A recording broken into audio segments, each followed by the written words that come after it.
আমার আপুরা ভাইরা দাদারা দিদিরা আজকে আমি রামিন রান্না করাম, তার জন্য কড়াইতে পানি গরম করতে দিচ্ছি। এখন এটার মধ্যে রামিনের নুডলসটা দিয়ে দিলাম।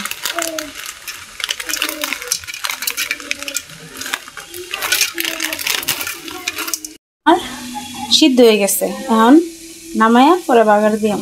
আমার গরম হয়ে গেছে, এখন রামিনটা বাগার দিব, তার জন্য তেল দিয়ে দিলাম,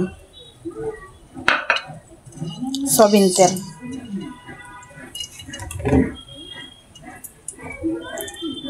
রসুন কুচি,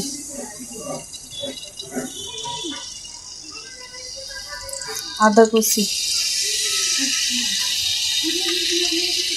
পেঁয়াজ কুচি,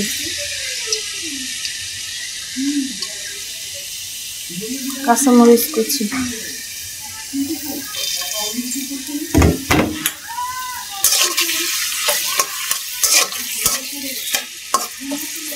হালকা ভাজা হয়ে গেছে। প্যাকেটের ভিতরে যে মশলা ছিল এই মশলাটা আমি দিয়ে দিলাম।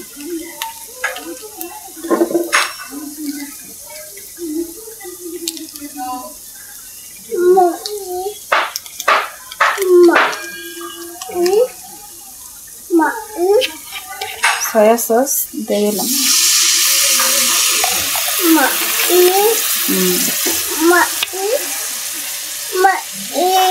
টমেটো সস,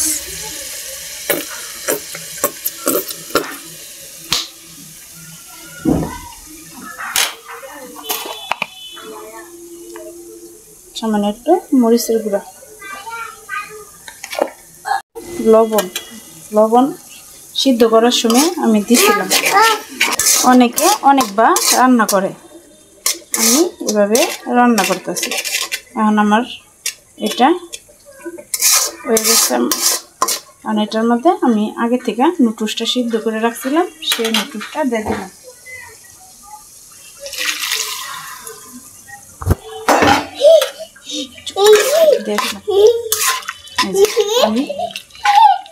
আমি পানি রাখছি, ঝোল খাইতেই ভালো লাগে বেশি। গেছে কোরিয়ান স্টাইলের নুডলস রান্নাটা হয়ে গেছে। এখন এটা একটা বাড়ির মধ্যে আর যে অ্যালবাম, অনেকে আবার ডিম পুচ করে খায়, ইচ্ছা মাছ চিংড়ি মাছ দিয়ে খায়। আমি আবার চিংড়ি মাছও নাই ডিমও নেই, তাই খাইলাম না, এভাবেই খাই। আমার নুডলসটা কোরিয়ান স্টাইলের নুডলসটা রান্না হয়ে গেছে।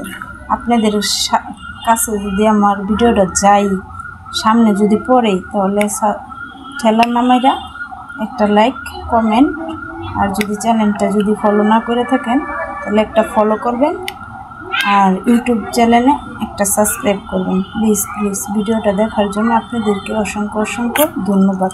আল্লাহ হাফেজ।